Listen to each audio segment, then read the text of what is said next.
Bom dia, boa tarde, boa noite, Paideia Geekers. Aqui quem fala é Santiago. A gente está no quadro Paideia Geek Entrevista e dessa vez a gente está trazendo uma escritora muito legal, muito bacana, que é a Miriam. Miriam, por favor, se apresente aos Paideia Geekers, nossos fãs, nossos espectadores. Olá, então, bom dia, boa tarde ou boa noite, dependendo do horário, né? Porque é isso que a internet promove para a gente, flexibilidade e democracia. Bom, eu sou Miriam Scott, sou uma escritora amazonense e escrevo diversos gêneros literários. Adoro escrever poesia, crônicas, contos, romance. Então, eu passeio pelos gêneros literários há alguns anos. Meu primeiro livro saiu em 2014, então já estou aí há um pouquinho mais de 10 anos na lida da literatura. E é um prazer enorme estar aqui conversando com vocês. E o seu último livro, o seu mais recente, que você falou que caminha por muitos gêneros, ele é de crônicas. Isso. E ele versa sobre muitos temas interessantes, principalmente temas mais densos, né, mais dolorosos. Uhum. Então, olha, esse livro ele foi sendo construído ao longo dos últimos 4 anos, eu diria. Ele foi uma vontade de voltar ao gênero das crônicas, porque durante a pandemia eu escrevi um ano numa coluna de um jornal aqui de Manaus, numa crítica. E foi algo que eu fiquei muito envolvida, porque é uma conexão muito mais direta, como se fosse uma conversa num café com quem me lia.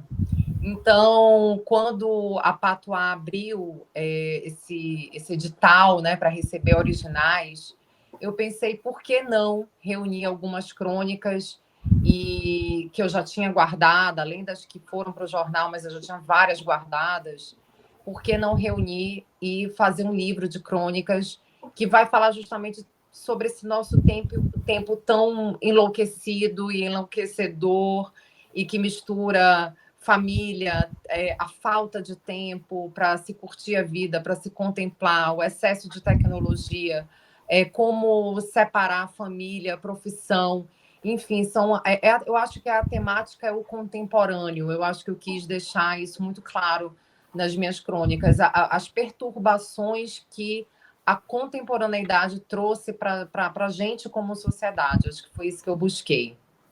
Eu acho muito interessante porque você está trazendo temas que eu acho que qualquer pessoa que vive na contemporaneidade pode se identificar através de um gênero literário que ele tem, por ser, né, mais direto, por ser mais, né, mais caceteiro, ele permite também essa ponte mais estreita com o leitor. Eu achei isso muito interessante. Eu acho que combinou, casou muito bem. Pois é, porque é isso, eu acho que as crônicas, elas são um gênero, às vezes, tido até como menor pelas pessoas, né? E, na verdade, é o gênero que a gente mais se aproxima do leitor, porque ela é uma conversa, ela não tem a intenção de permanecer no tempo e no espaço, como um romance. Ela é modesta, embora ela precise de uma certa linguagem que exige do escritor um trabalho muito diferenciado. Então, a gente faz parecer algo muito natural e uma conversa gostosa num bar ou num cafezinho, mas, na verdade, trabalhar a linguagem literária para se tornar essa conversa é muito trabalhoso. Às vezes, eu acho até mais fácil ir para os contos ou para o romance, que eu já venho com aquela carga mais pesada, do que para a crônica, que eu preciso, de alguma forma, mesmo em temas mais pesados, como eu toco, trazer alguma leveza para essa conversa.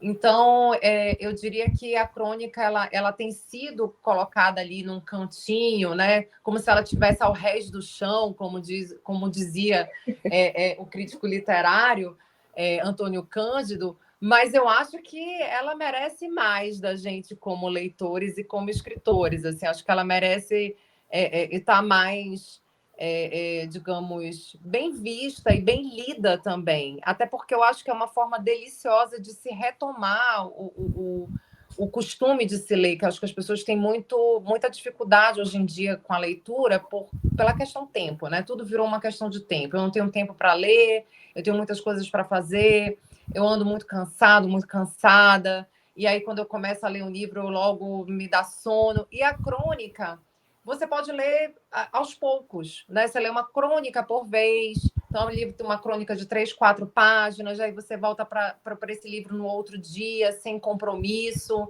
Então, acho que é até um gênero muito bom para se retomar o hábito da leitura. Eu, pelo menos, adoro. Não, é interessante mesmo, porque ele exige que você também, digamos assim, que o que você está contando, o que você está querendo transmitir, você consiga fazer isso de uma maneira que, digamos assim, caiba, né, no quão curta é a crônica, porque a crônica ela não é um gênero que tem intenção de ser longa. Exato. Então é também um desafio, né? Porque você precisa contar muito bem o que você quer contar, né? Não vai aprofundar de uma maneira densa, como no livro, um determinado assunto, mas você precisa ter uma profundidade que consiga atingir as pessoas. Exato. Então, um gênero esse tocar as pessoas, ele é difícil mesmo, né? Então, eu costumo, às vezes, começar minhas crônicas por um assunto que parece que não vai encaixar, e quando você vai lendo, você vai começando a captar onde eu quero chegar, né? E aí eu dou esse desfecho que não é exatamente para fechar, é para deixar em aberto o pensamento, para levar a boa conversa e a reflexão, né? Então, é que a pessoa fique ali ruminando depois aquele texto, pensando sobre o assunto, levando para a mesa para discutir com os amigos, com a família. Eu acho que essa é a boa intenção da crônica, que era o que se fazia no passado quando a gente ainda lia jornais.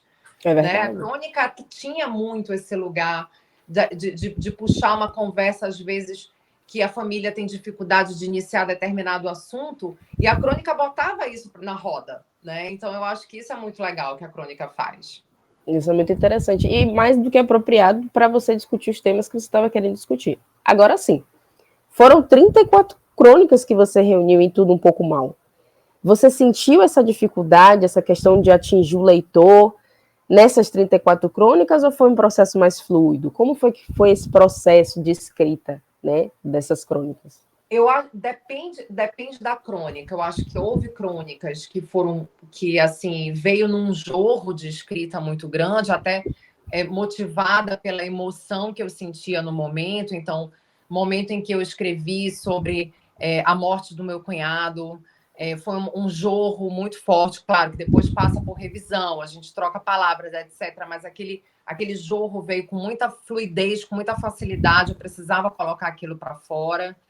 E outras já me demandaram um pouco mais de pesquisa, porque aí eu envolvi um tanto de filosofia, às vezes um tanto de psicologia, porque são áreas que eu gosto de ler muito. Eu sou uma curiosa, assim, eu não sou dessas que fica só na ficção. Eu amo ler não ficção. Eu acho que ela abre muitas possibilidades para a escrita literária. Acho que ela deixa a não ficção, contribui para a gente melhorar os nossos personagens, as nossas discussões. Então, às vezes, as crônicas me exigiam essa pesquisa antes de resolver escrever o texto em si. Então, eu acho que variou, assim, sabe? De acordo com a crônica e com a temática que eu estava ali lidando, eu precisava ir voltar no texto muitas vezes, e outras eu já fui nesse jogo da emoção e botei para fora e passou apenas por uma revisão final. Então, acho que variou um pouquinho. E tem uma coisa que eu achei muito interessante que você falou, e aí, como você falou, né, que uma das crônicas, por exemplo, foi sobre a morte do seu cunhado. Então, o tema realmente não foi um tema de felizes para sempre, nada do tipo, que é a visão que você tem da literatura. A literatura, ela não é esse parque da Disney, né, que você falou. Isso. Não é essa coisa que, infelizmente, a gente tem muito. Existem algumas discussões, né, nas redes sociais sobre essa questão os livros precisarem ter finais felizes. Mas essa não é a principal finalidade da literatura. E eu gosto quando você fala isso. Então, eu tenho muito isso dentro de mim, de que a literatura ela não veio para passar a mão na nossa cabeça. Definitivamente. Eu acho que a literatura Não que ela tenha um objetivo, porque eu acho que ela não é algo que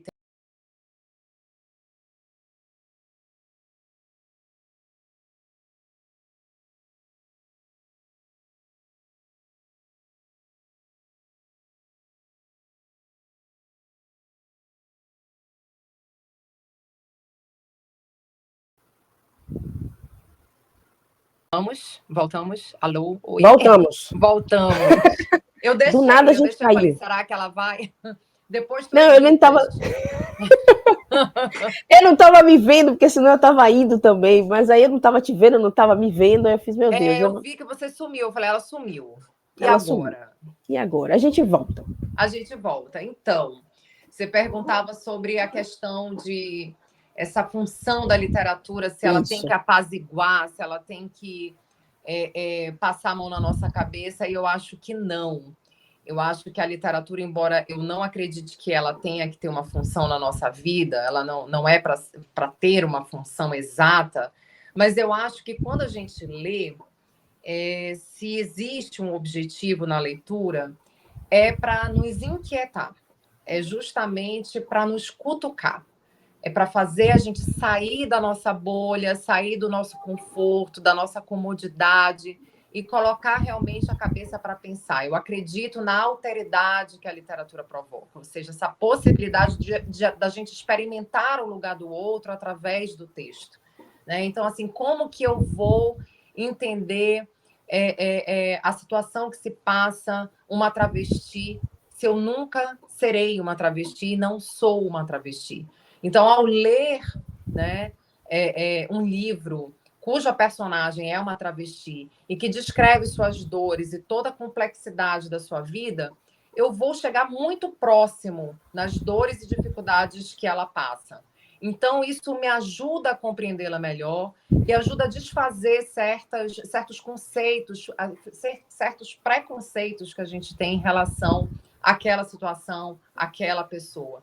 Então, definitivamente, se a literatura é uma literatura que apazigua, que tem sempre um final feliz, em que não te proporciona reflexão, não te traz incertezas sobre as suas certezas, eu acho que ela não sei até onde vale a pena continuar lendo esse livro, né? Então, eu sou muito da literatura que me tira do conforto mesmo. Eu gosto da literatura que me provoca, né? Então, eu acho que... Por isso que eu falei numa das crônicas que não é uma viagem para o parque da Disney. A Disney já existe, ela já cumpre muito bem o papel dela, né? Então, quando a gente quer viver esse sonho, e os poucos que podem viver esse sonho viajam para lá e fazem esse momento. Mas a literatura, não acredito que ela tenha essa função.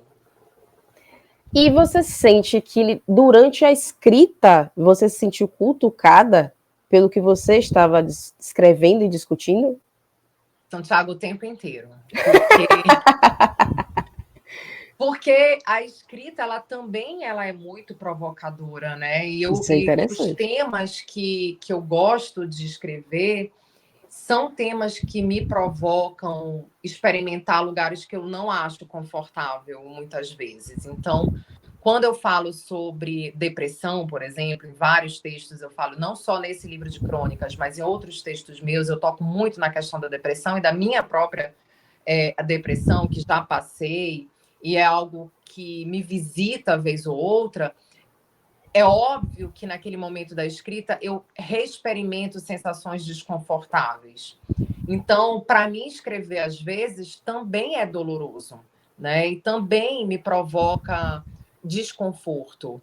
E tem textos que eu passo mais tempo para voltar nele, continuar aquele texto, justamente porque tá difícil ficar na escrita de algo que me inquieta, que me incomoda, que me traz pensamentos difíceis, que me traz mais lembranças. Então, por exemplo, Terra Úmida é um romance meu que ele fala sobre a chegada dos judeus na Amazônia.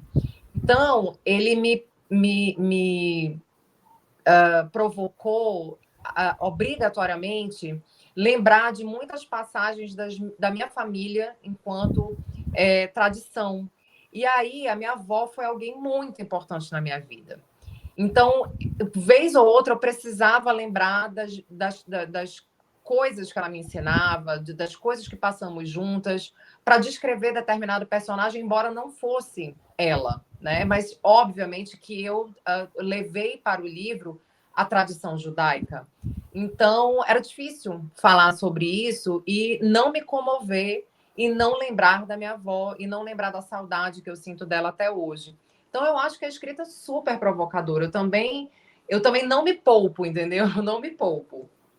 Mas é interessante a gente entender isso, porque acho que a gente, quando lê muito, nós leitores, né, a gente tem a impressão de que nós somos atingidos, tipo assim, que o autor, ele é uma pessoa que provoca aquilo em nós, e que ele é um absurdo, e que ele merece a cadeia pelas coisas que ele provoca, e a gente não tem a menor ideia de que a escrita também provoca aquilo no autor, na autora, né, nos autores.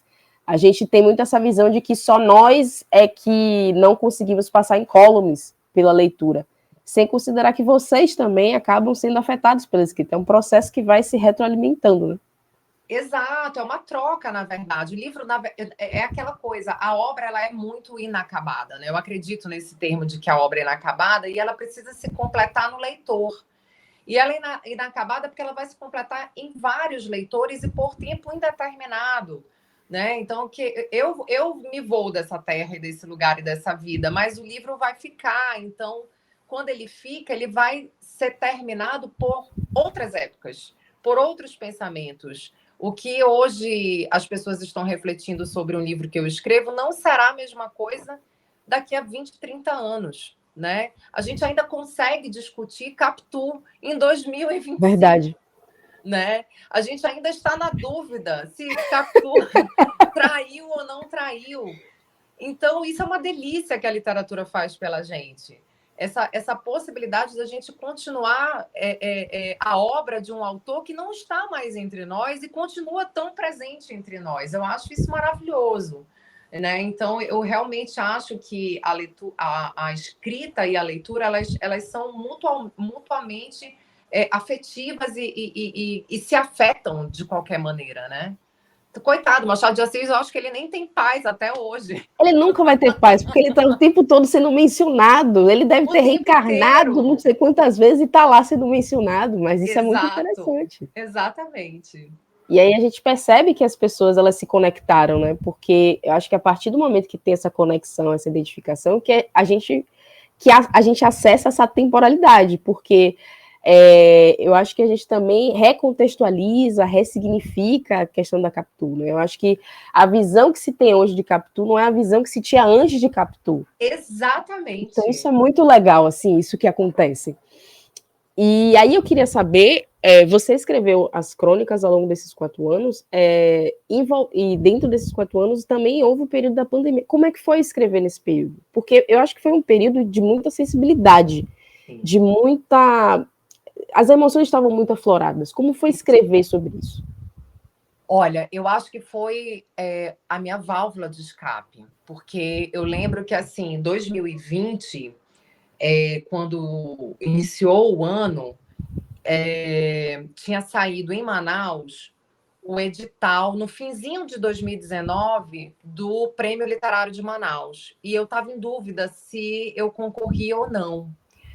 Quando se fechou tudo, eu falei, eu vou me salvar na escrita. Então, eu entrei no acordo em casa. Meu marido sempre foi muito mais diurno do que eu, então ele acordava bem cedo, colocava o nosso mais velho na aula online. Eu ficava responsável pelo mais novo e conseguia dormir com o mais novo um pouco mais. E à tarde era o meu horário de trabalho de escrita. E nesse período eu me dividi entre revisar Terra Úmida para participar do concurso, que ainda bem venci, no mesmo ano saiu. Então venci o Prêmio Literário de Manaus. Finalizei a revisão do Quem Chamarei de Lá, que é um romance juvenil que foi para o PNLD literário, e escrevia as crônicas para a crítica. Então, assim, trabalho não me faltava. Então, assim, quando eu estava muito enlouquecida, porque eu fui dessas que cumpri efetivamente os 2 anos, o que eu pude trancafiada. Assim, aí, já que eu tinha esse privilégio de me manter em casa segura, eu realmente cumpri. A gente só saiu depois das vacinas. Então, as pessoas até já estavam meio que fazendo que festinha e tal, e eu me tornei um pouco antissocial. E eu te confesso que eu deprimi, obviamente, e eu tive muita dificuldade de voltar à vida normal. Enquanto tinha muita gente enlouquecida para voltar, eu não estava com saudade da confusão. Então, eu tive muita dificuldade de voltar a abraçar as pessoas, de querer viajar, de achar que a aglomeração estava tudo bem. Então, eu levei um tempo, sabe, para voltar à vida normal. E porque eu me enclausurei na literatura, lendo e escrevendo, e na vida doméstica mesmo, eu me voltei completamente para os meus filhos. O meu menor praticamente não tinha aula online, porque ele estava com 4 anos de idade, então não tinha absolutamente nada que ele perdesse. Então a gente, sabe, virou um amálgama dentro da nossa casa, eu, meu marido e meus 2 meninos. E então foi difícil até largar isso, sabe? De sentar, aqui tá seguro. Era essa a impressão que eu tinha. Se a gente voltar ao normal, não sei o que vai acontecer. Então, eu tive dificuldade para voltar à vida. Então, a literatura meio que me salvou em vários momentos, assim, de querer deprimir. Eu tinha que entregar o texto, eu tinha prazo, entendeu? Nessa hora, o prazo me ajudou muito. Vou escrever porque eu tenho que entregar um romance, eu tenho que entregar o papel do prêmio, né? O original eu tinha que levar na época, não era para mandar online, tinha que entregar. Ai, meu Deus! Fisicamente. Eu lembro que eu fui, você não imagina, toda encapada, a louca, assim, completamente enlouquecida. Entreguei para um guarda. Aí eu disse assim, mas como é que eu vou saber que o senhor realmente vai dar certo? Ele disse, senhora, tá ali a pilha, tem uma pilha de originais, vai dar certo. Meu Deus! E ainda assim, todo né? encapado e morrendo de medo de mesmo aquilo ali não dá certo. E o meu original, eu também fiquei, eu tô dando assim um filho para alguém que sei lá o que vai fazer com meu filho.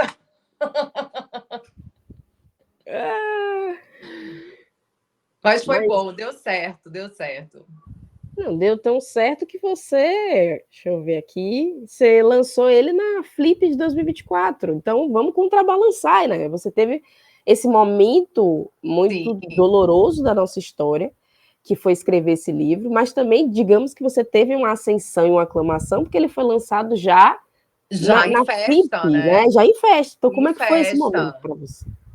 Não, então, assim, é impressionante porque eu me assusto que já são 5 anos de lá para cá. Muito tempo. O tempo está passando muito rápido. Tempo grande, assim, e para mim está muito fresco ainda na minha memória. E aí eu tenho que parar para pensar, falei, caramba, já faz tudo isso de tempo. Então, as coisas foram acontecendo porque eu me meti no mestrado em 2021. Gente, eu fiz assim, sabe? Eu acho que eu queria escapar tanto do que estava acontecendo do lado de fora. Que você se envolvia em tudo que você via pela frente. Tudo que era online eu fiz, entendeu? Então, eu fiz mestrado, eu fazia cursos de oficina de escrita criativa, eu fiz tudo que você possa imaginar para eu não ter que pensar no caos que estava lá fora, né? Porque, assim, era notícia de morte diariamente de várias pessoas que eu conhecia, né? Então, assim, maridos de amiga que morreram. Era horrível, foi realmente uma coisa horrorosa. Então, eu falei assim, gente, eu vou me jogar em algo que, por algum momento, eu esqueça que está acontecendo isso no mundo. E era a literatura, né? Então, assim... E sempre foi ela, na verdade. A minha vida, desde muito pequena, eu sou completamente aficionada pela literatura. Eu comecei pelos disquinhos coloridos, que eram da década de 80, e a gente escutava os contos de fadas nos disquinhos, bem coloridos, verde, azul, vermelho, amarelo. E eu era apaixonada pela Alice no País das Maravilhas, então não sei quantas vezes eu escutei aquela história. Faz todo sentido. Demais. E aí eu tinha tanta vontade de aprender a ler que eu aprendi a ler com a minha avó, que era professora particular, e eu de observar comecei a aprender. Pulei a alfabetização, porque eu já lia tudo. Então, assim, eu tinha uma loucura por ler. Então, a literatura, eu era muito tímida. Eu tô super bem falando aqui contigo, mas isso foi uma coisa que eu aprendi. porque eu era muito para dentro. E eram os livros que me salvavam sempre, né? Quando eu tinha dúvidas, eu corria para livro. Quando eu estava tímida, eu corria para o livro. Quando eu não sabia o que fazer, eu corria para o livro. E então, de novo, na pandemia foram os livros, né? Foi a literatura. Você sempre se Isso eu acho agarrou, né, maravilhoso. a literatura. Mas assim, ó, como foi essa passagem de você ser uma leitora assídua, né, de ser aquela pessoa que se valia da literatura para conseguir existir nesse mundo, para uma escritura? Então, foi algo. Primeiro, depois minha mãe me lembrou que eu escrevia desde pequena. E foi algo que eu apaguei da minha memória por muito tempo. Não Estava achando lembrava. que fosse, não, a escrita surgiu do nada.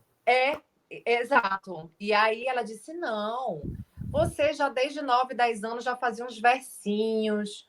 E eu não lembrava disso. Eu tinha uns caderninhos. Aí eu já adolescente, ela achou na nossa casa, quando ela foi se mudar, ela encontrou vários papéis com poemas meus que eu não lembrava de jeito nenhum. Lá pelos 15, 16 anos. E aí eu fui me lembrar que, assim, durante a faculdade, como eu fiz faculdade de Direito, eu abandonei a literatura naquele período. Então, houve esse afastamento, houve esse ato, e que eu esqueci que houve um antes, sabe? E eu mergulhei tanto no direito que realmente eu só fui voltar para a literatura já formada, com 24, 25 anos, quando eu fui assim.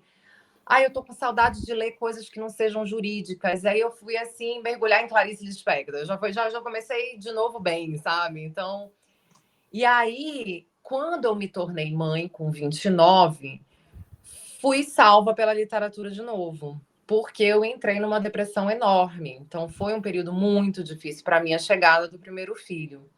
E como eu nunca fui de falar para as pessoas o que eu estava sentindo, eram os livros, eu corria sempre para os livros. Então, eu fui ler sobre maternidade, eu fui ler sobre psicologia na maternidade, Freud e Clarice, aí eu me envolvi. E aí eu comecei a ficar com muita vontade de escrever sobre aquilo que eu estava sentindo. Nessa época, 2010, era muito comum as pessoas abrirem blogs. E aí foi o que eu precisava. Porque a minha terapeuta na época disse assim: por que você não escreve o que você está sentindo? Porque eu estou sentindo que assim, a gente faz um trabalho aqui, mas eu acho que você tem mais para falar. Aí eu disse: por que não, né? Eu estou aqui nesse momento em que eu não sei para onde correr. Aí eu lembrei que eu tive diários enormes na minha vida. Mamãe também me relembrou isso. Aí eu fui encontrar meus diários. Gente, eu tinha apagado isso. Eu não entendi por que você fez isso. Eu não entendi. O que aconteceu. Não entendi. Fui resgatar os diários. Eu falei, gente, o blog é meio que isso também. É um pouco de diário. E aí foi lá que eu comecei a escrever. E aí aquela escrita trouxe muitas leitoras que estavam passando pelo mesmo momento. Houve aquela empatia, né? Assim, nossa, você está falando sobre o que eu estou sentindo e ninguém tem coragem de dizer, porque eu fiz um blog que não era sobre essa maternidade legal. Meu idealizada, filho é lindo, né? eu amo. Não, foi aquela maternidade assim do tipo, hoje eu não tô bem, eu tô achando tudo horrível, eu não estou feliz, eu não amei meu filho desde o primeiro momento que ele foi colocado nos meus braços, eu não senti absolutamente nada, eu achei aquilo tudo muito estranho. E aí as pessoas começaram a dizer, putz, eu também. E aí esse blog virou um livro. E aí, quando ele virou um livro, depois vieram histórias infantis pelo próprio Daniel, né? O meu mais velho, quando começou a falar, aquela nossa interlocução gerava histórias. E aí eu publiquei o primeiro livro de história. Quando eu fiz isso, eu falei, gente, eu tô achando que eu tô me reencontrando profissionalmente, porque eu também não queria mais voltar para o direito depois de ter sido mãe. E aí eu não sei ser dessas que se joga sem se aprofundar. Falei, não, mas eu preciso estudar. E aí eu comecei a procurar oficinas, e aí eu comecei a querer levar mais a sério, a me profissionalizar, porque eu também tinha pavor de dizer, eu sou escritora, e como assim, né? Eu demorei do nada? do nada. Eu demorei um tempo para tomar para mim esse título, assim, sabe? Eu sou escritora. Precisei fazer, sei lá, muitas oficinas. Eu acho que quase já terminando o mestrado, eu disse, não, gente, realmente, eu sou. Agora eu acho que eu já posso dizer que eu sou. Já tinha livros publicados, etc.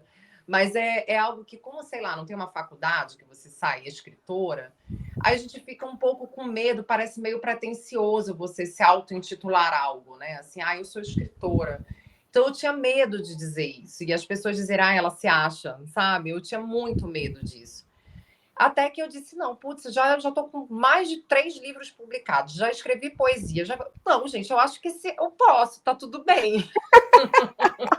Você já tinha 3 livros publicados e ainda estava tipo assim, Tava na talvez dúvida, eu não tava. deva. Será que eu devo mesmo, né? Será? Tomar para mim isso? Será Isso. mesmo? E ainda tinha aquele outro lance, né? As pessoas ainda nessa época ainda perguntavam, mas você não vai voltar para o direito? Você tem certeza que você não vai voltar a advogar?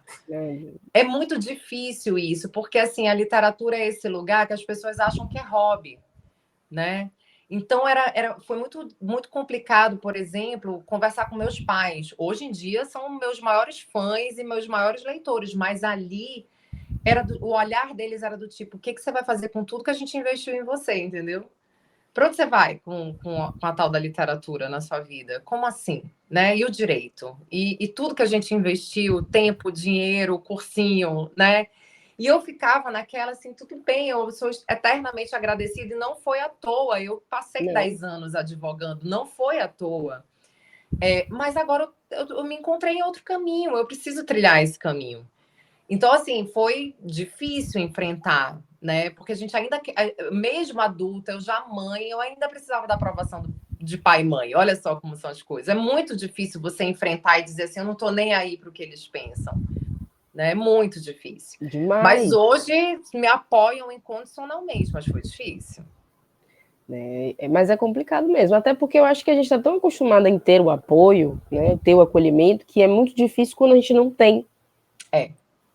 É difícil.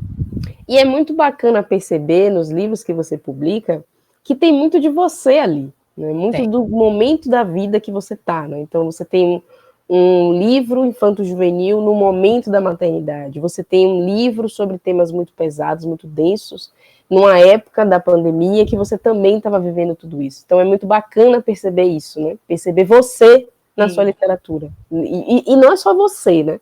Mas é os momentos da sua história na sua literatura. Então, eu até tenho algumas pessoas que me dizem assim, poxa, eu acho legal você não ter timidez para falar de certas coisas que você passou de uma forma literária. Falei, gente, é porque eu passei muito tempo sentindo várias coisas e envergonhada de senti-las e falar sobre elas. Então, como a escrita sempre foi algo que era o momento onde eu realmente conseguia ser o mais verdadeira comigo possível, e aí eu fui lembrar dos diários que eu escrevia. E aí eu disse, gente, sempre foi a palavra. Eu sempre existi através da palavra. Então, não tem outro jeito de eu conseguir falar sobre o que eu estou sentindo se não for através da palavra. E eu acho que é um jeito de outras pessoas que estão passando pelo que eu estou passando se identificarem e sei lá, de repente, uma luz no fim do túnel, né? Uma identificação que ajuda, que põe a pessoa para pensar ou para procurar ajuda. Enfim. Mas, assim, às vezes eu fico, será que eu posso escrever sobre isso? Será que vão me mal interpretar? Até que, assim, durante as oficinas eu entendi que não tem o certo e errado, né? Assim, acho que a gente tem que ser muito verdadeiro com o que a gente é enquanto escritor. Então, eu acho que a gente demora para encontrar a nossa voz literária. De início, a gente quer copiar outras pessoas que a gente admira.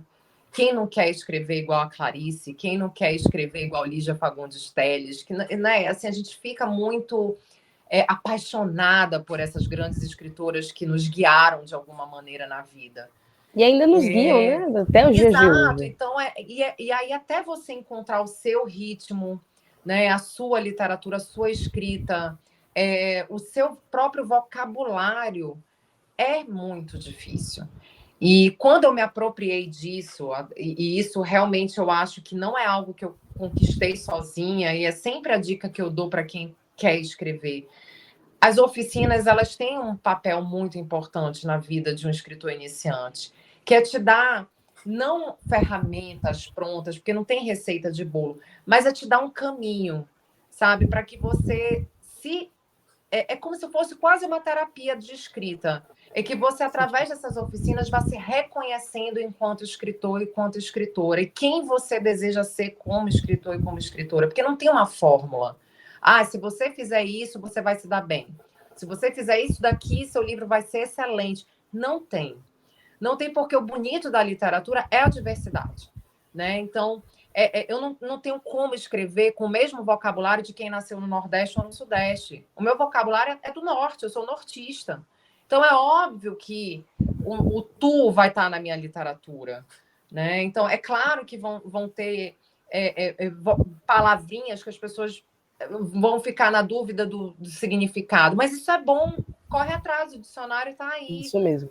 Né? Eu não vou facilitar a vida do meu leitor, porque eu tenho que ser universal, né? O que é universal, né? O que é universal? O que é centro, né? Então, assim, eu escrevo do lugar onde eu estou, da paisagem que está na minha volta. Eu não tenho como me afastar dos rios, eu não tenho como me afastar da floresta, eu não tenho como me afastar da farinha, do tambaqui. Eu não tenho como me afastar disso, isso faz parte da minha realidade, né? Então, assim, quando eu entendi isso, eu consegui achar a minha voz literária. Assim, eu posso escrever sobre isso e continuar me inspirando em quem eu admiro, mas eu já achei quem eu sou, né? Mas demanda tempo, demanda muita leitura, demanda estudo, demanda coragem de mostrar seus textos e receber crítica. É horrível receber crítica de que tá ruim. Ó, tá ruim, não tá bom, não tá soando bem, refaz. Eu acho que a literatura, a escrita literária, ela me trouxe muita humildade, sabe? E eu acho que, às vezes, as pessoas têm dificuldade de colocar o seu texto para ser criticado e levar numa boa. E não vale a pena. Assim, se você contrata alguém ou se você tem um professor que você confia, obviamente, esteja preparado para a crítica. Vai doer, porque é um pedaço da gente. A gente está se colocando no texto, né?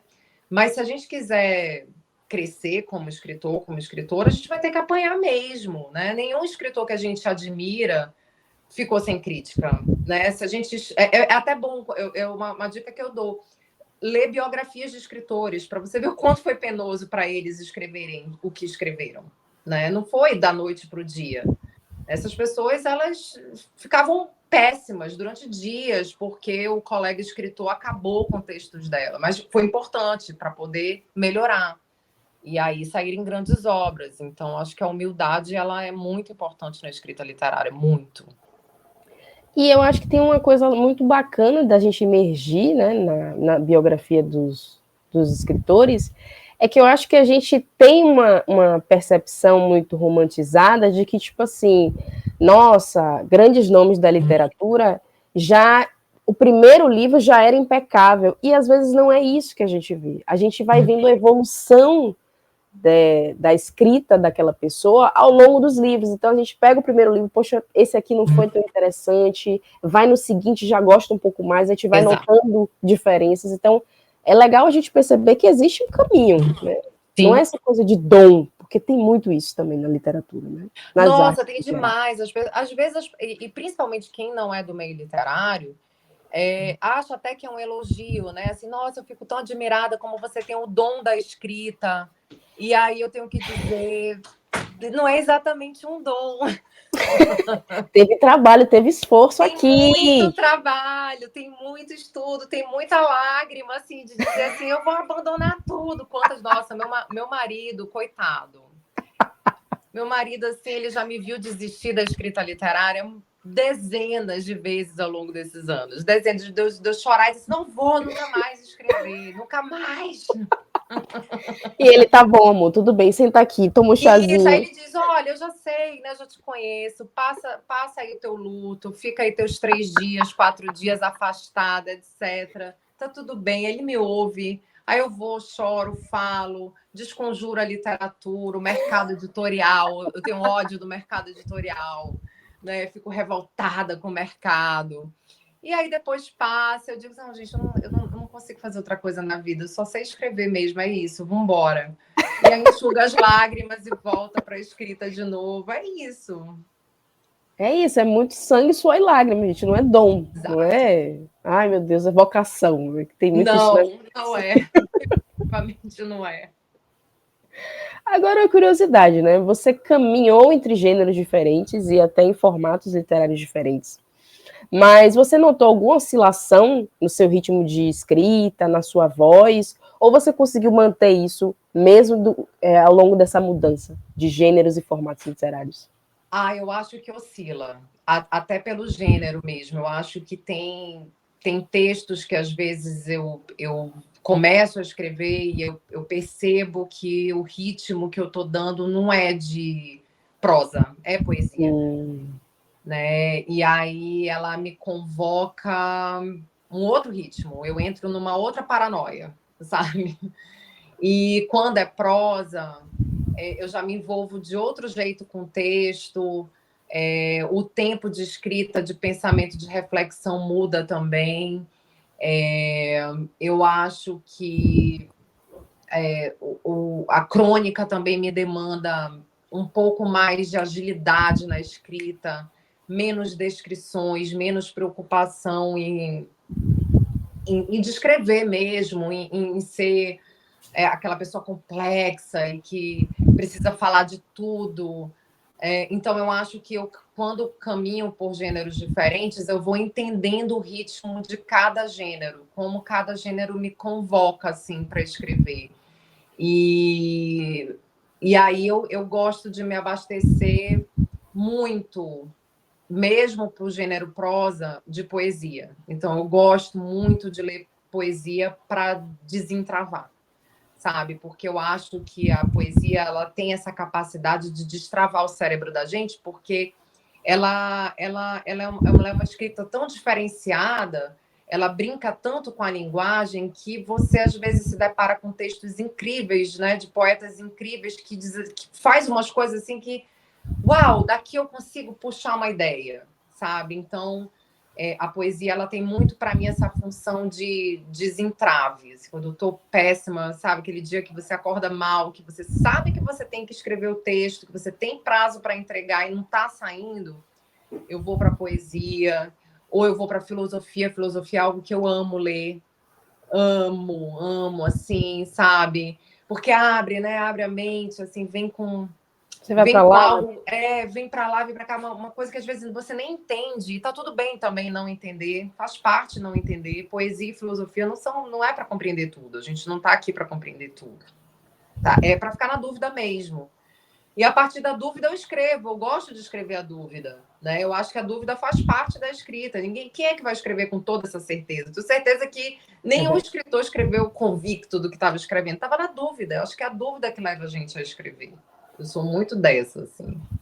Gostei, porque eu sinto que poesia não é para mim, Uhum. porque eu não consigo entender as coisas, sabe? Eu não consigo ir por trás das entrelinhas, Não tem da que ir. subjetividade, mas eu gostei do Não que você tem que falou. ir.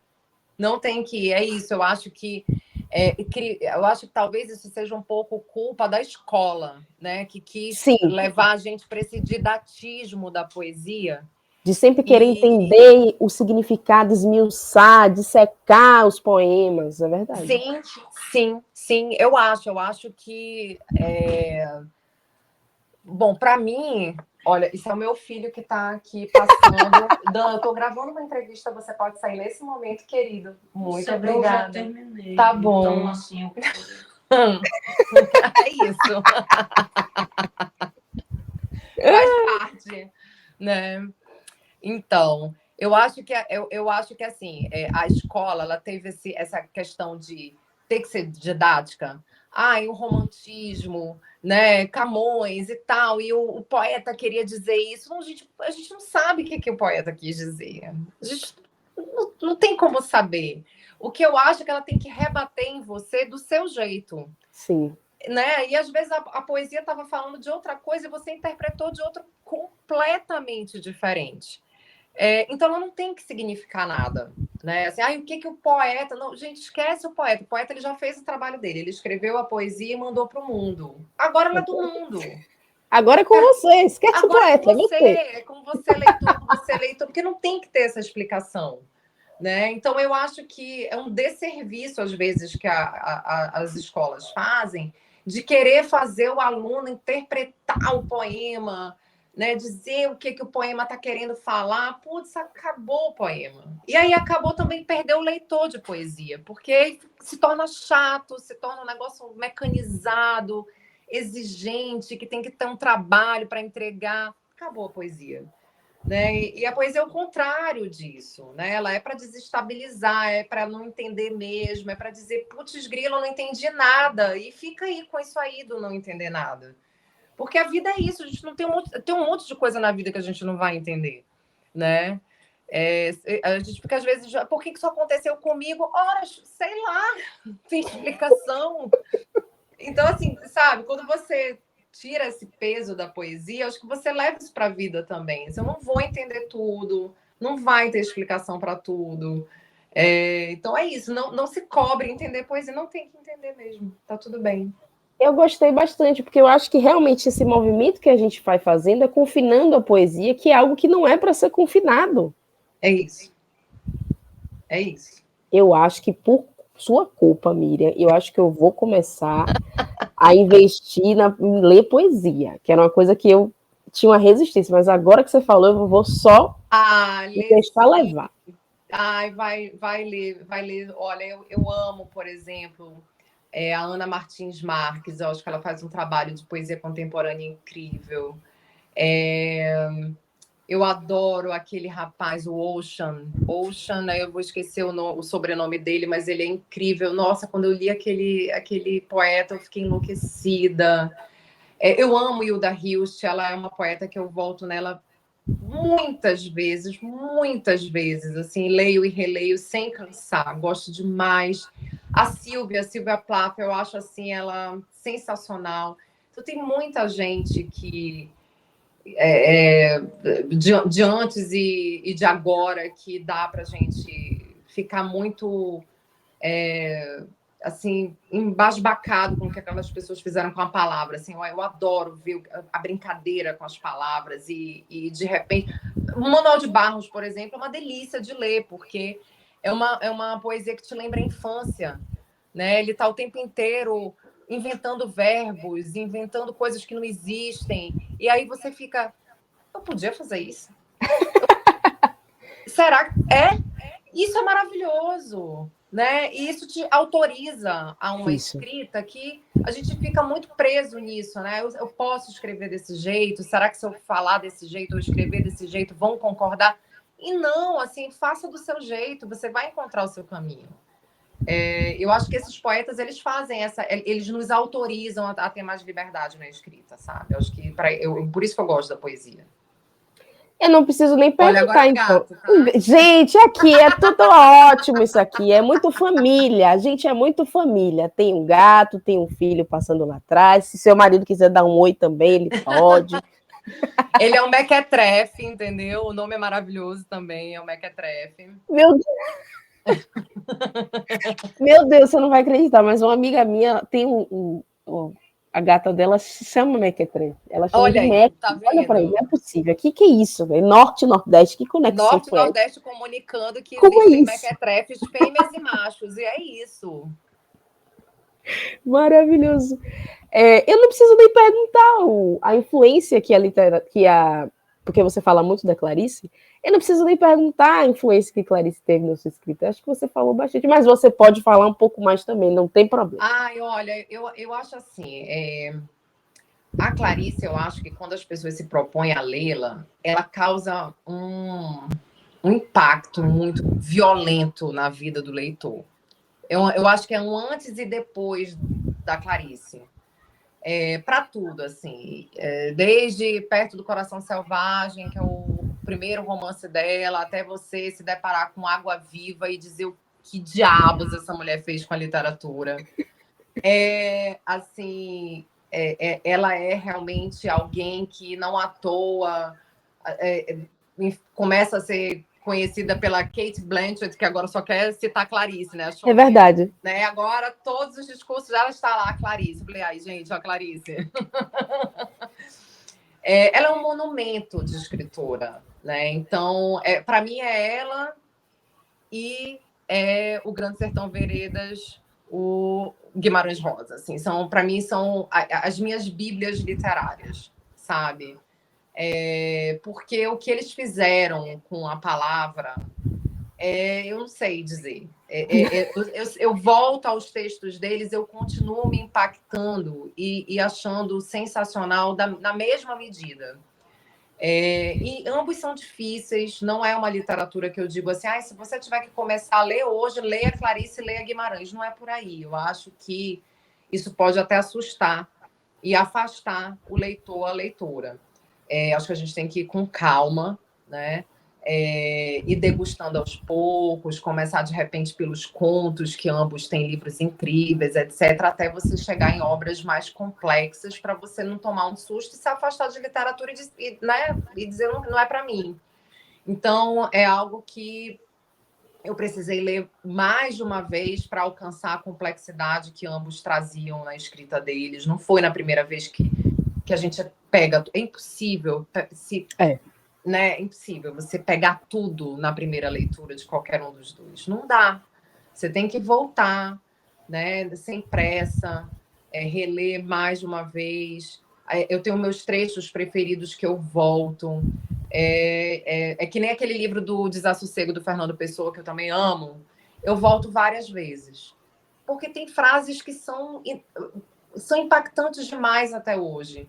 E continuam tendo significado para mim, mesmo em 2025. É isso que eu acho de literatura clássica e eterna, é isso. Ela reverberar em mim até hoje.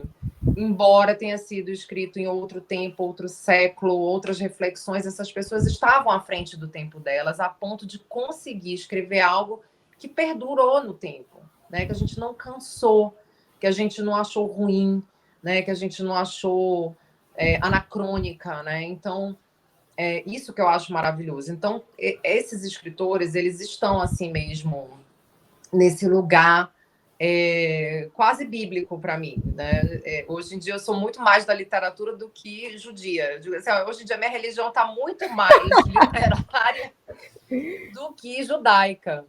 Porque é isso, eu me sinto mais provocada na literatura do que na religião, até porque os tempos de hoje também a religião não tá num bom momento, né?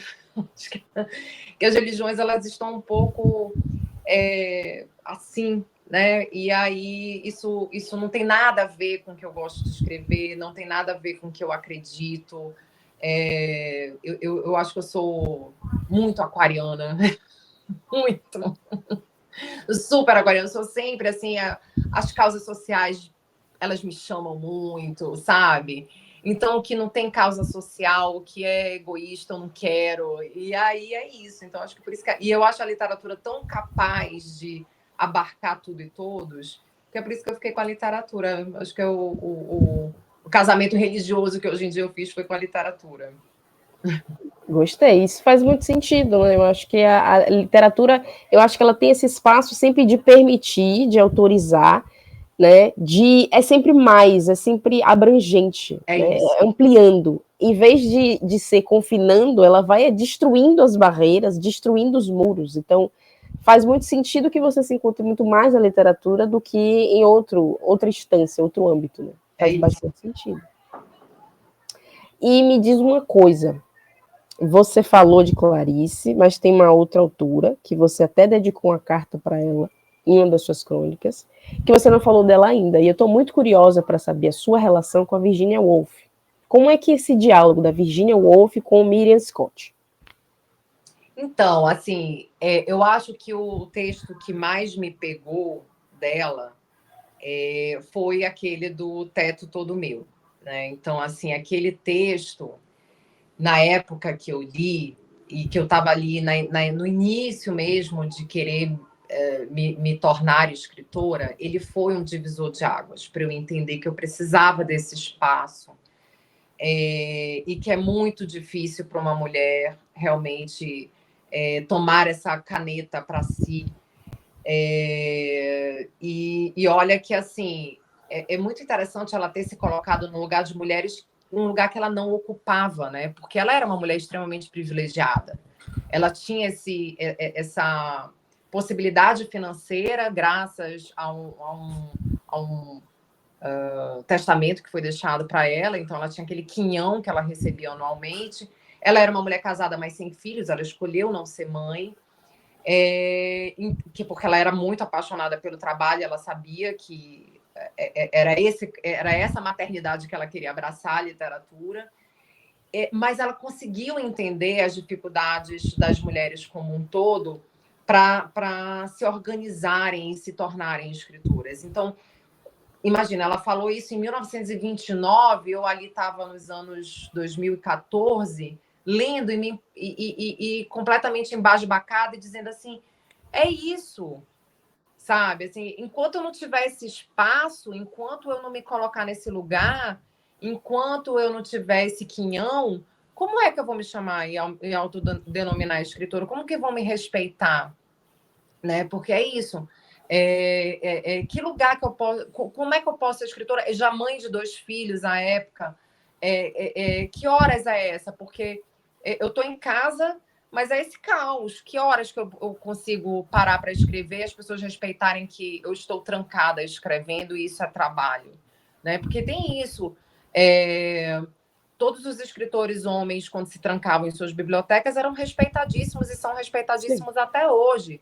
E as suas mulheres, com certeza, seguravam as suas crianças para não atrapalhar esse homem que escreve, porque ele está fazendo algo muito importante. Mas nós, mulheres, nunca fomos entendidas desse jeito. A gente sempre foi desrespeitada. Ela está só escrevendo. Então, a nossa literatura, por muito tempo, passou como essa literatura menor. Essa literatura que são coisinhas de mulher. A própria Clarice passou por esse julgamento de que ela escrevia coisinhas de mulher. Né? Então, assim... É muito difícil você escrever com tanta complexidade, com tanta profundidade de humanidade mesmo, de questões humanas, e as pessoas acharem que você não é suficientemente boa. Então, esse texto da Virginia foi o mais impactante. Eu acho os romances dela incríveis, mas esse texto foi o que conversou comigo e conversa comigo até hoje. Então, é um livro que eu li e reli muitas vezes, porque ele ainda é atual, ainda é uma realidade quando eu participo de clubes de leitura com Terra Úmida e que a personagem do livro é uma mulher que não conseguiu... ser quem ela gostaria de ser na vida dela, todas as pessoas que participam do clube e que são mulheres passam pela mesma coisa e trazem o texto da Virginia como algo que dá para se colocar, para conversar sobre. Então, indiretamente, ela está no meu romance, né? Indiretamente, ela está no meu romance juvenil. Ela me inquietou muito com essa questão desse não lugar que a gente não consegue ter e que tem que lutar muito para ter. Então, assim, até dentro da minha relação conjugal, até meu marido efetivamente me levar a sério, passamos por muitas crises também. Porque eu queria dizer, olha, isso é a minha profissão. Então, eu preciso que você me leve a sério e que quando eu digo eu estou escrevendo, não eu não estou mais ali nos meus 15 anos escrevendo o meu dia. Eu estou escrevendo um texto que ele vai para algum lugar. E se a pessoa está me pedindo para eu escrever um texto que vai para um jornal, que vai para uma revista literária, etc., eu não posso não estar concentrada. Né? Então, assim, e eu escolhi ter o escritório dentro de casa.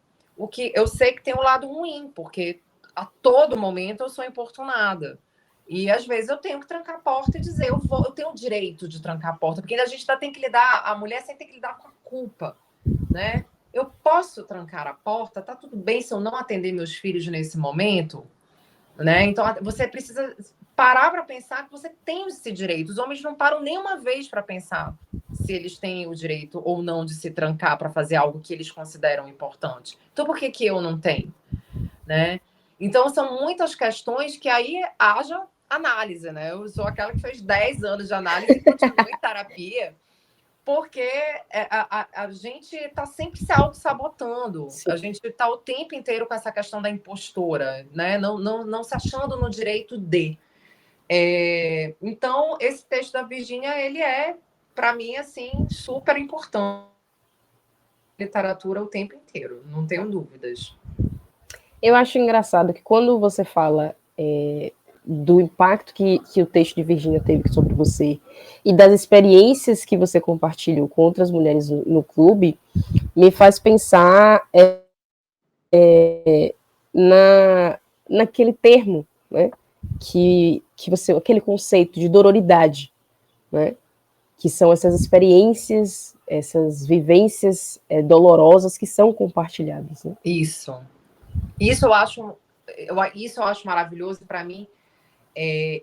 Esse pós-momento que a literatura me permite, que é a conversa com o leitor, é um dos momentos mais ricos para mim, que é receber a percepção do leitor sobre o livro, o que o meu livro impactou naquelas mulheres, principalmente, eu diria, em relação à Terra Úmida, principalmente as mulheres. Eu tenho leitores homens que vêm comigo impactados pela questão do filho da personagem e que os toca muito, e eu fiquei muito feliz quando alguns deles me disseram eu nunca tinha parado para pensar no que uma mulher passa do jeito que você escreveu, e foi importante para mim. Então eu falei, bom, alcancei o que eu queria.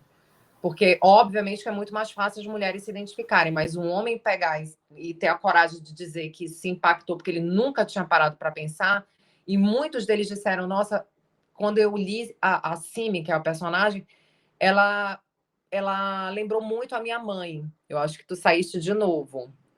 Vamos nos encontrar de novo. Vou esperar, Santiago.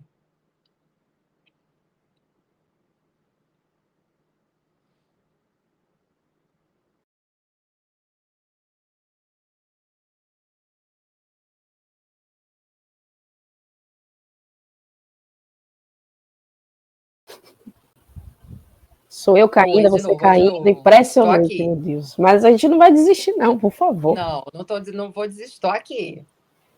Eu também tô, agora eu também tô. Que eu acho que eu caí também. Caiu. Então, e é isso. Eu acho que os homens, quando leram a Simi, e muitos deles trouxeram a figura da mãe deles, assim, nossa, ela lembrou muito a minha mãe.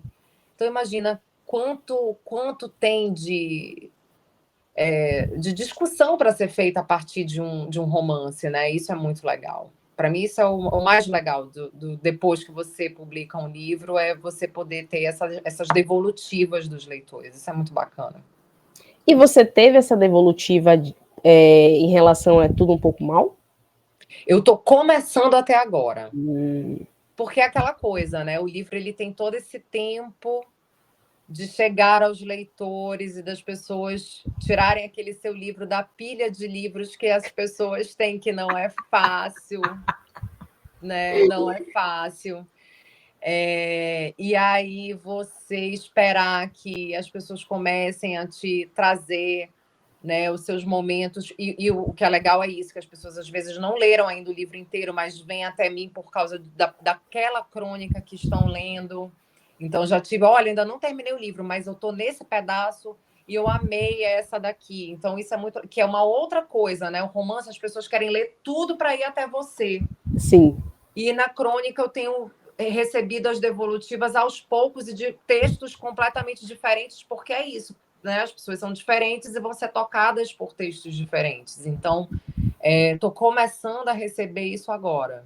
A partir, acho que foi de dezembro, eu comecei a receber as devolutivas.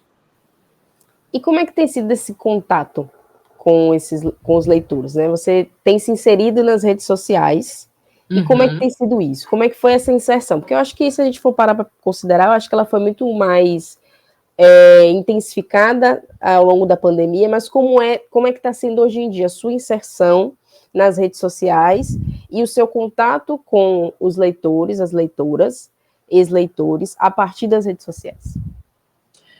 Eu acho que assim, para mim as redes sociais se tornaram uma ferramenta imprescindível, porque é aquela coisa, eu continuo distante geograficamente, né? Sim. Eu estar fora desse centro onde as coisas, né, do burburinho literário é muito difícil.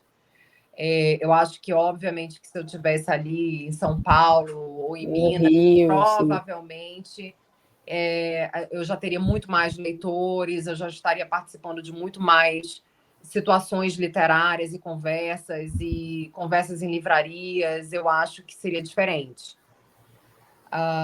Mas eu acho que as redes sociais têm cumprido bem esse papel.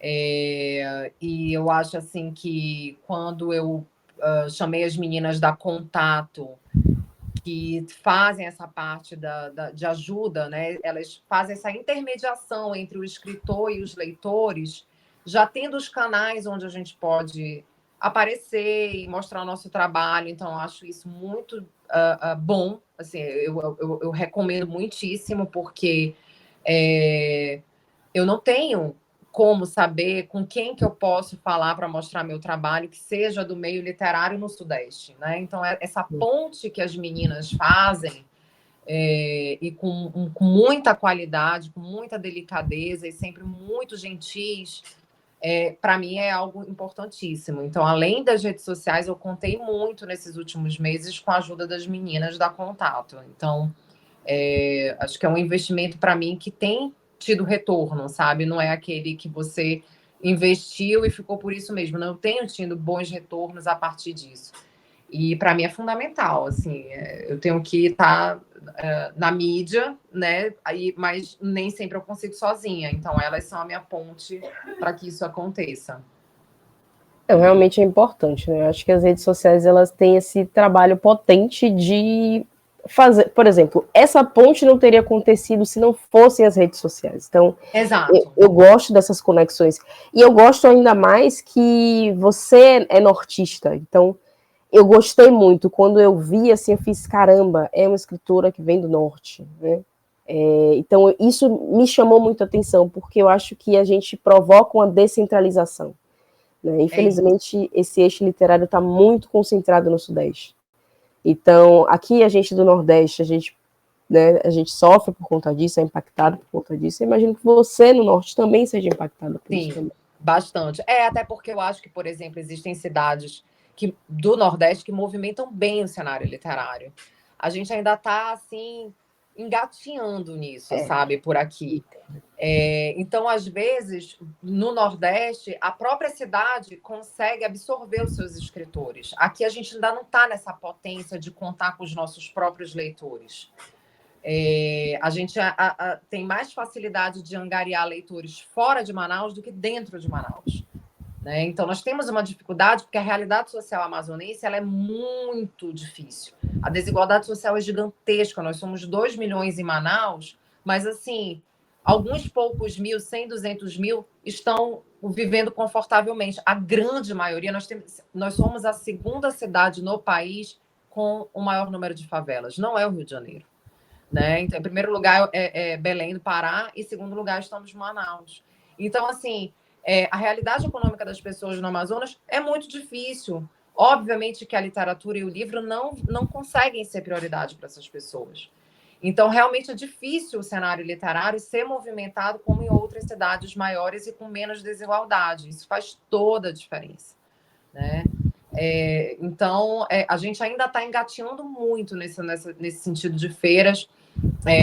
Eu estou estou ajudando aqui um grande amigo meu, que é um agitador cultural potentíssimo daqui de Manaus, que é o João Fernandes, e estou como curadora do Festival Literário do Centro, que a gente vai fazer em abril.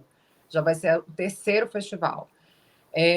Mas é super difícil para a gente angariar recurso e atrás de ajuda, prefeitura, estado, para movimentar.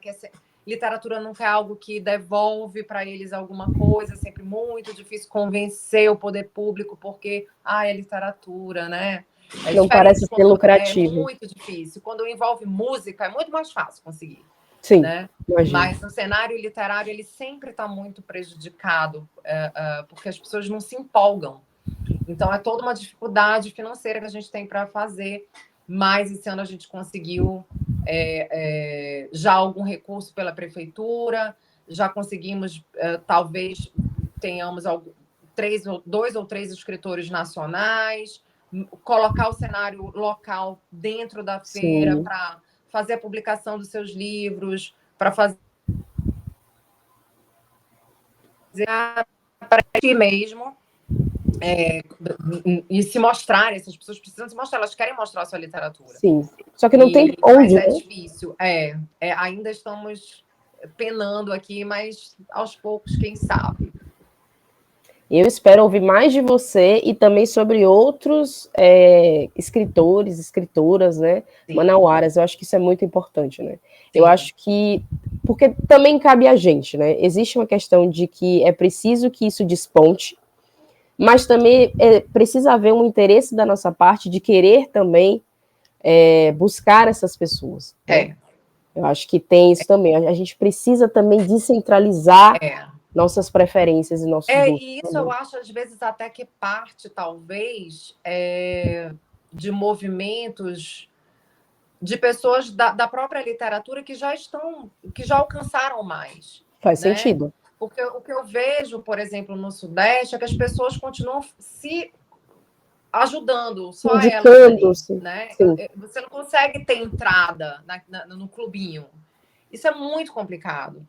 E aí você quer mostrar o seu trabalho, etc., mas não tem abertura, né? Tá ali um ajudando o outro e fica ali, né? E o leitor médio, o leitor comum, ele não quer muito trabalho, ele não quer ir atrás, ele quer que alguém diga para ele o que ele tem que ler.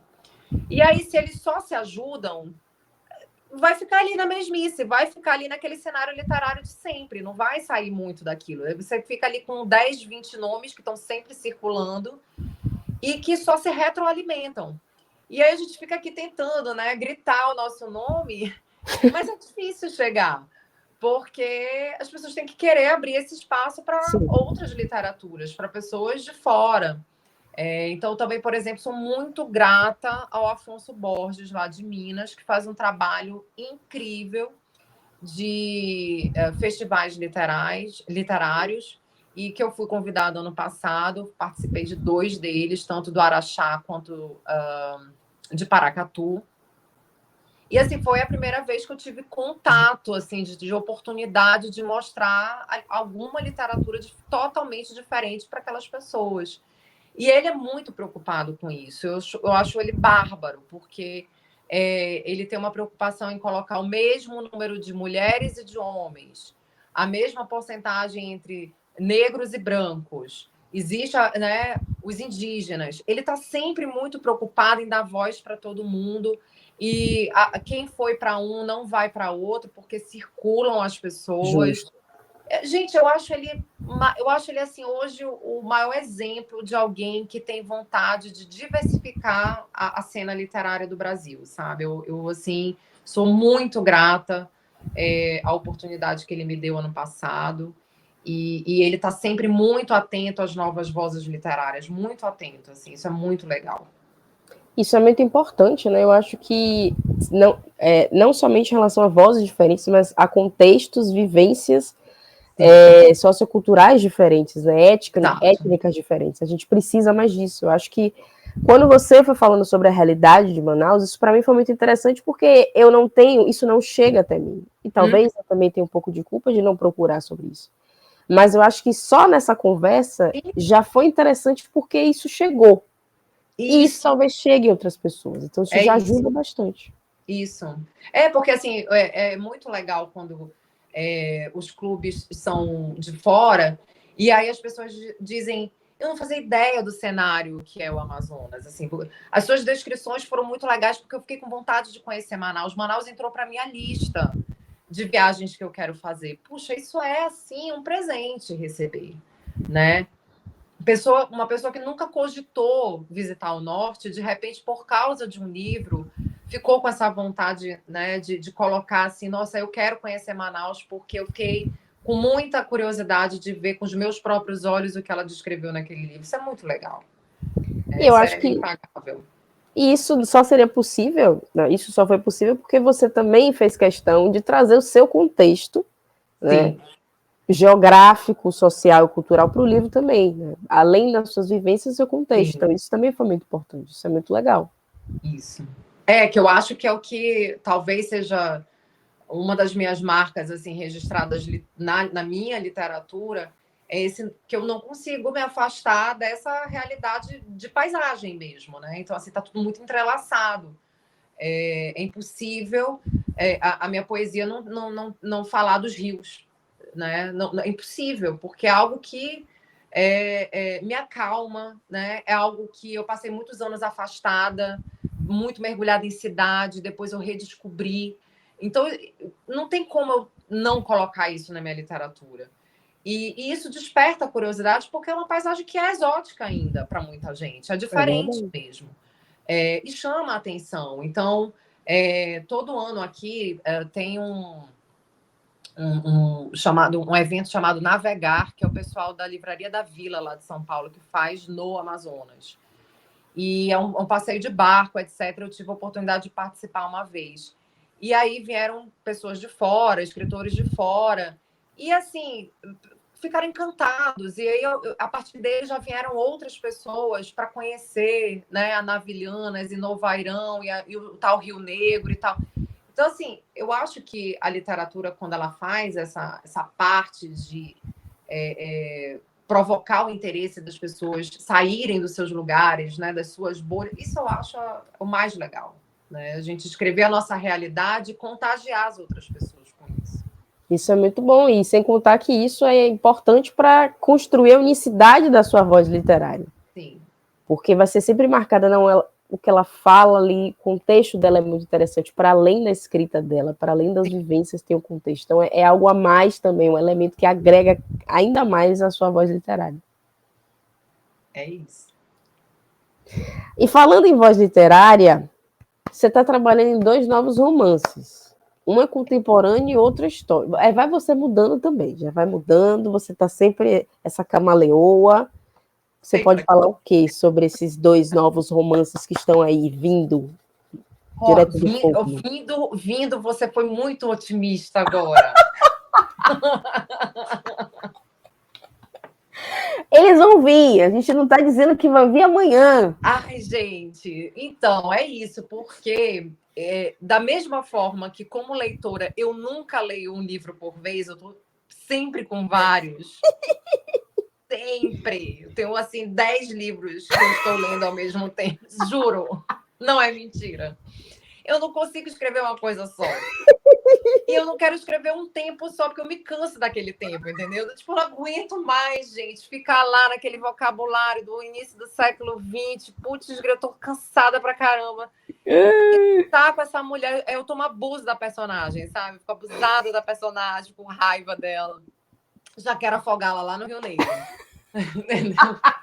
Aí eu falo, o que eu vou fazer? Vou deixá-la descansar, vou dar um tempo, a gente precisa, né, de um espaço entre nós. Aí eu vou e me empolgo com outra história. Aí eu vou, bora, século XXI. Tô aqui, quero falar mais gírias, quero falar umas coisas de agora. Não aguento mais ficar preocupada se eu tô sendo anacrônica ou não no vocabulário. Quero falar o agora. Aí eu fico nessa, entendeu? Aí então ainda nem acabei um, nem acabei outro. Tô nessa situação. E quais são os temas, assim, que essas narrativas, elas giram em torno de quais temas? Você pode dizer uma coisinha assim pra gente? Bom, o contemporâneo fala muito sobre. Lá vem Virginia Woolf de novo, essa mulher muito atravessada pelo que está acontecendo na vida dela e ela tentando se reerguer novamente. E a histórica é um período histórico aqui do Amazonas, que eram as mulheres que vinham ser prostitutas na época do ciclo da borracha, porque realmente era a quantidade de dinheiro que circulou nessa Amazônia, nessa época, nos seringais, e que tornou Manaus a Paris dos trópicos, né? E tivemos um período de Belle Époque, em que as mulheres da alta sociedade se vestiam tais como a francesa, mesmo num calor de 35 graus, cheia dos babados. Isso mexe comigo assim demais. Eu falo, gente, eu preciso trazer essas histórias para um romance, porque quando eu fiz o Terra Úmida, eu estava ainda um pouco antes desse período. Então, ele começou no século XIX. E aí ficou essa pendência, assim, desse a partir de 1910, sabe? E tem muita coisa que aconteceu e eu já tive algum contato com os jornais da época e são deliciosos, assim, tem um vocabulário muito próprio e uma escrita de ontem com H. E, sabe, assim, essa coisa deles. E como eles eram fuxiqueiros, gente. Eles gostavam, assim, de colocar no jornal quem estava dando em cima de quem, sabe? Quem foi visto saindo da casa da fulana. Gente, que delícia esse jornal. Eu falei assim, gente, eu preciso contar essas histórias. Precisa. E aí, só que aí tem a pesquisa, né? E aí ela demanda o tempo, porque para sair direita, aí o que acontece? Por isso que eu canso, porque eu falei, não aguento mais pesquisar, aí eu volto para o romance contemporâneo que é menos exigente. Mas o histórico ele me exige essa parte de vou parar para pesquisar. Eu me abasteço de toda aquela pesquisa, faço todas as anotações para poder ir para um romance. Então, esse movimento, ele me exige mais, aí nessa história vai se passando o tempo. Mas eu chego lá. Vai chegar, claro. E eu fico muito entusiasmada em saber que você está escrevendo um romance histórico, para a gente conhecer um pouquinho mais dessa história de Manaus. Eu adoro. Porque cara, Manaus, muito bom. Isolamento de Manaus, as pessoas não sabem a história. Não, a gente não conhece. E aí também, né, tipo, quando a gente estuda história, eu acho que é difícil a gente se aprofundar muito no regional. Demais, a gente mesmo pouco tem história do Amazonas. É uma falta que existe no estado como um todo. Então, assim, muita coisa ficou perdida, muita coisa ficou obscura. A época, por exemplo, da ditadura militar, o que aconteceu no Amazonas em matéria de assassinato de indígenas foi uma coisa absurda. É verdade. E ficou tudo escondido para ninguém saber o que estava acontecendo, né? Então, assim, muita gente que morava em Manaus e não tinha acesso à informação ou não queria ter acesso, as pessoas falam assim, mas a ditadura militar aqui em Manaus não significou muita coisa. Realmente, para a capital, não houve o que aconteceu no Rio, em São Paulo, em Pernambuco e tal. Não houve, realmente não houve. Mas o que fizeram com os indígenas foi absurdo, absurdo. E ficava todo mundo calado. Então tem muita história. Assim, tem uma escritora, que ela é paulistana, mas já está aqui há quase 20 anos, que se chama Sandra Godinho, e que escreve maravilhas sobre esse período do assassinato dos Yanomamis. O livro dela foi super premiado, acho que ele foi... Não sei se ele foi finalista de algum grande prêmio ano passado, ano retrasado, e é alguém que se interessa por isso e está colocando essa história para as pessoas conhecerem. É muito legal. Recomendo muitíssimo ler Sandra Godinho. Eu já estou anotando, eu acho que é importantíssimo a gente se inteirar dessa história, né? E é no Brasil. O Brasil é um país muito rico, muito diverso. Então é óbvio que tem algumas histórias que vão ser escondidas, colocadas para debaixo do pano, para que outras histórias prevaleçam. E aí eu acho que a gente precisa desbravar essas histórias que estão aí escondidas. Né? É isso. Mas já caminhando para o fim, eu queria perguntar uma coisa para você, que é o seguinte. O que você gostaria que ficasse com as pessoas que, tanto de mensagem quanto de sensação, das pessoas que leram, que vão ler Tudo um Pouco Mal? O que você gostaria, né, que as pessoas sentissem? O que as pessoas gostariam que você gostaria que elas refletissem? Eu acho assim que, bom, primeiro que apesar de algumas crônicas de repente levarem as pessoas a visitarem sensações não muito agradáveis, mas assim é possível a gente querer mudar, né?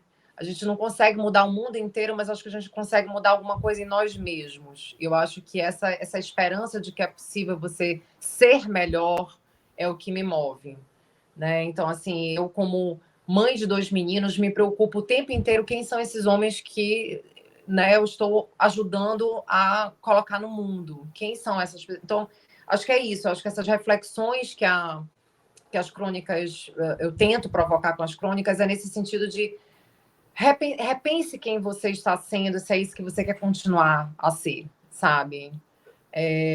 Será que não tem algo que você possa melhorar? É muito nesse sentido, assim, sabe? Reveja seus conceitos de tempo, de dedicação de tempo, para quem que você está jogando o seu tempo, onde você está jogando sua energia. Eu acho que é muito nesse sentido da reflexão mesmo, da autoavaliação. Eu acho interessante porque, como você fala da literatura, de você acreditar que a literatura tem esse papel de cutucar, esse cutucar não é só para simplesmente sentir incômodo, angústia e ficar por aquilo mesmo. É para que a gente possa fazer alguma coisa com esses sentimentos. Sim, total. Então, isso eu acho que eu trouxe um pouco da época do mestrado, em que eu usei na minha dissertação a alteridade de um filósofo chamado Emmanuel Levinas, que ele diz que a alteridade, o conceito de alteridade dele, que foi o que eu me apaixonei, é o sentido de responsabilidade. É você se responsabilizar pelo outro. Claro que o sentido que ele dá é tanto que chega a ser utópico, mas acho que a utopia é isso, né? A gente precisa ter ela como parâmetro e tentar persegui-la, não que a gente vá alcançá-la. E eu achei lindíssimo esse conceito, e eu levei isso para a minha vida, nesse sentido de que não basta que eu seja provocada pela literatura, me incomode e só reflita. Eu preciso agir, né? Eu preciso sair do meu lugar de conforto e fazer algo com isso. Então, eu acho que eu fiquei tão envolvida com a filosofia dele, até porque foram 2 anos, né, dedicados a ler essa filosofia, que eu carrego muito essa responsabilidade em relação ao outro, isso me toca muito. E aí eu descobri assim, tipo, se eu tenho que dizer o que eu quero com a minha literatura, é isso, é essa provocação, mas uma provocação de ação. Né, que as pessoas saiam balançadas o suficiente para fazer alguma coisa com isso, não ficar só remoendo ali e esquecer. Não, vamos agir. Eu já gostei que eu já me senti assim conversando com você. Então, eu imagino como as pessoas devem se sentir lendo você. Então, eu realmente espero que quem esteja acompanhando essa entrevista, quem vai acompanhar essa entrevista, se sinta dessa forma, né? Que leia seus livros, não só o mais recente, mas também Terra Úmida, que você mencionou várias vezes, e os próximos também que vão vir. Os próximos que virão. Porque você já deu uma palhinha aqui que já tipo assim, opa! Curiosidade, já abri aqui. Já jogou uma coisa aqui. Aí a gente que lute para fazer o que, sei lá o que com essa curiosidade.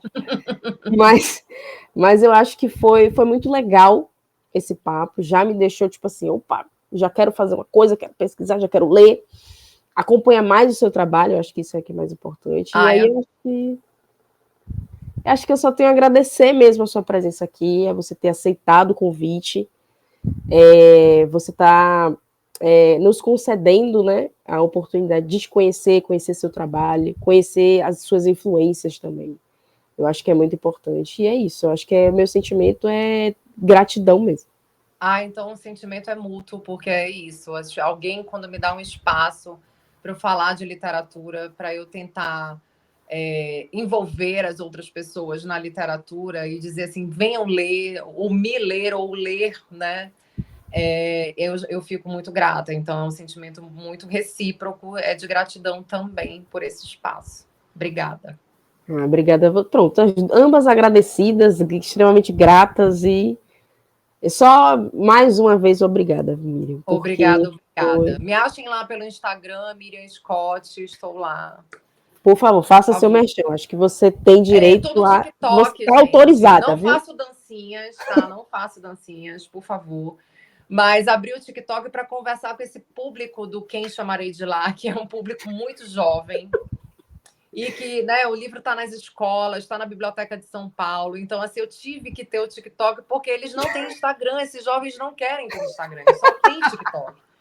Aí a tia Miriam tá lá, entendeu? Conversando com esse pessoal de 16, 17 anos. E é isso, então estou no TikTok, estou no Instagram também. E para a galera 40 a mais, eu continuo lá no Facebook. Ai, meu Deus! Eu continuo Miriam lá, para todos os públicos. Eu tô assim, dos 15 até os 60, eu tô lá. Tô aí. E até antes, com um romance histórico. Nos livros infantis também ainda tô com a galera, mas esses não podem ter rede social, eu espero. Ai, obrigada, Miriam. Obrigada, gente, por acompanhar aqui. Obrigada a todos que, né, estiverem por aí nos assistindo, acompanhando essa conversa deliciosa. Maravilhosa, muito boa. E é isso, gente. Tchau, tchau. Bye!